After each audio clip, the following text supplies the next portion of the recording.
जोहार, जय हिंद मेरे प्यारे झारखंड वासियों। तो साथियों, जैसा कि आप सभी को जो है बहुत सारे वीडियो देखने को मिल रहे होंगे कि महिलाओं को अब नहीं मिलेगी मैया सम्मान योजना। साथ ही साथ आप लोग को ये भी सुनाई पड़ रहा होगा कि जिन लोगों को जो है पैसे मिले हैं उनको वापस करना पड़ेगा। ठीक है, तो ये घटना जो है कितनी सच्चाई है, क्या है, मैं सारी जानकारियां भी दूंगा इस वीडियो में। ठीक है, जैसे कि यहाँ पे मैंने एक पॉइंट मेंशन किया है कि अब जो है लिस्ट से भी नाम कटेगा। एक और पॉइंट यहाँ पे मैंने मेंशन किया है कि महिलाओं को लौटाना पड़ेगा पैसा। आखिर किन महिलाओं को जो है पैसा लौटाना पड़ेगा? और एक और आपको नजर आ रहा होगा 4,000 प्लस 2,500, यानी कि जो है अभी तक जो है 2,500 रुपया मिलना चालू नहीं हुआ है। ठीक है, तो इसके बारे में बात करेंगे हम लोग।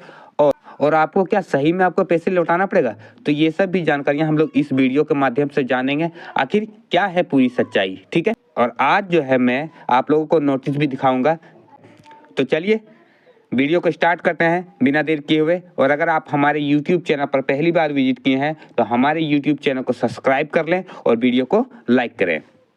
तो सबसे पहले हम लोग ये जान लेते हैं कि यदि हमें पैसा लौटाना पड़ेगा तो कितना लौटाना पड़ेगा। ठीक है, तो यदि आपको जो है पहली किस्त मिल गई है तो आपको 1,000 लौटाना पड़ेगा, दूसरी किस्त मिल गई है तो फिर 2,000 लौटाना पड़ेगा, और तीसरी किस्त मिल गई है तो 3,000, और चौथी किस्त मिल गई है तो आपको 4,000 रुपये लौटाना पड़ेगा। ठीक है, क्योंकि अभी तक जो है 5वीं किस्त मिली नहीं है तो इसके बारे में हम लोग बात नहीं करेंगे, लेकिन ये जरूर मैं बताना चाहूँगा कि ये कब तक मिल सकती है। ठीक है, तो चलिए हम लोग अपने नोटिस की ओर बढ़ते हैं, जहाँ से आपको पूरा क्लियर हो पाएगा कि क्या हमें पैसा लौटाना पड़ेगा या नहीं। ठीक है, तो दोस्तों ये है आपका मैया सम्मान योजना का आवेदन पत्र, जो कि सबसे पहले जारी हुआ था, जिसके माध्यम से हम लोगों ने जो है अप्लाई किया था। ठीक है, तो इसमें जो है कुछ नियम एवं शर्तें थी। ठीक है, तो जैसा कि आप लोग को पता होगा, और जिनको नहीं पता है वो मैं बता दूं, इसमें कुछ नियम एवं शर्तें थी जो कि मैं अभी आपको दिखा दूंगा। ठीक है, तो ये है आपका स्व घोषणा पत्र, यानी कि जो है आपने सत्यापित किया है कि जितनी भी जानकारियां हैं सारी जो है पूरी तरीके से सही है। ठीक है, तो आइए हम लोग इसके नियम एवं शर्तें जानते हैं। तो दोस्तों जैसा कि आपको यहाँ पे नजर आ रहा होगा कि एतद द्वारा शपथ पूर्वक घोषणा करती हूँ कि यहाँ पे आगे पढ़ सकते हैं पॉइंट नंबर पहला में आप लोग पढ़ सकते हैं क्या लिखा गया है कि मेरा पति केंद्र राज्य सरकार अथवा केंद्रीय राज्य सार्वजनिक क्षेत्र के उपक्रमों, विधिक निकाय, स्थानीय निकाय, सरकारी निकाय अथवा सरकार से सहायता प्राप्त शिक्षण संस्थान में नियमित या फिर सफाई कर्मी, संविदा कर्मी, मानदेय कर्मी के रूप में नियोजित नहीं है। ठीक है, यानी कि यहाँ तक का मतलब ये हुआ आपका कि आपका जो है पति या फिर आपका जो है पिता, यानी कि अभी तो इसका हो गया 18 साल। ठीक है, 18 साल से ऊपर के लोग जो है इसको भर सकते थे।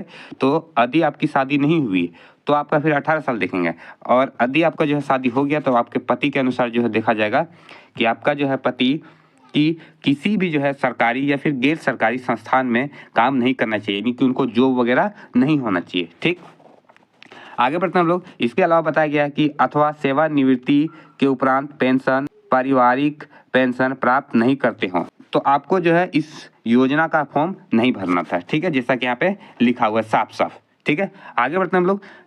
यदि आप लोगों ने ये फॉर्म भर दिया, ठीक है, तो वही सरकार बता रही है कि आपका जो है पैसा फिर जो है आपसे वापस ले लिया जाएगा। ठीक, पॉइंट नंबर बी में क्या बताया गया कि मेरे परिवार का कोई भी सदस्य आयकर दाता नहीं हो, यानी कि इनकम टैक्स का जो है भरता नहीं हो। आगे बढ़ते हैं हम लोग।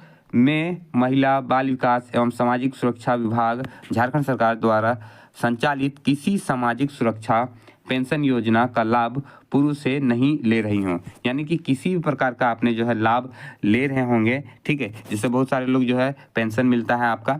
ठीक है, किसी भी प्रकार का विधवा पेंशन हो या फिर कोई अन्य पेंशन। ठीक है, यदि आपको मिल रहा है तो आपको ये जो है फॉर्म नहीं भरना था। ठीक है, जैसा कि यहाँ पे बताया भी गया, यदि आपने भर दिया है तो फिर जो है इसी के आधार पर जो है सरकार आपसे पैसा ले सकती है। आगे बढ़ते हैं लोग अपने चौथे पॉइंट की ओर। अगला पॉइंट हमारा कि मैं कर्मचारी भविष्य निधि खाताधारी नहीं हूँ।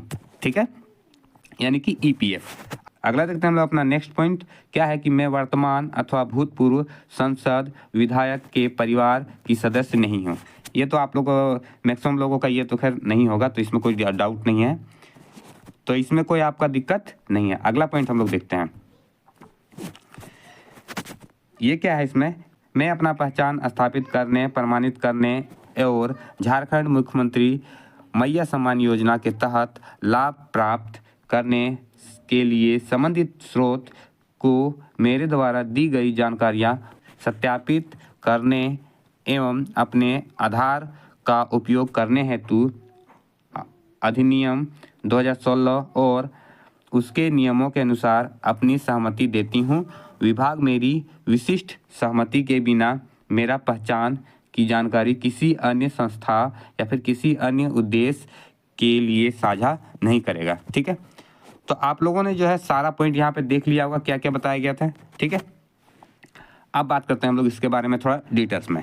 कहने का मतलब ये है, आप लोगों ने उस समय शायद में भी नियम नहीं देखा होगा, ठीक है, ध्यान नहीं दिया हुआ है। इसमें जो है हमें नहीं लगता कि हम लोगों को किसी प्रकार की गलती है। ठीक है, क्योंकि यदि ये ऐसा था तो हमें जो है मान लीजिए हमने गलती से फॉर्म भर भी दिया तो ये सरकार का काम था कि अच्छे से जांच करे, उसके बाद जो है हमें पैसे दे। चलिए कोई नहीं, अब जो होगा आगे वो देखा जाएगा, कोई दिक्कत नहीं। तो इस प्रकार आज की जो जानकारी थी यहीं पर समाप्त होती है। आप अपने नेक्स्ट वीडियो में नए टॉपिक के साथ, तब तक के लिए जय हिंद, वंदे मातरम।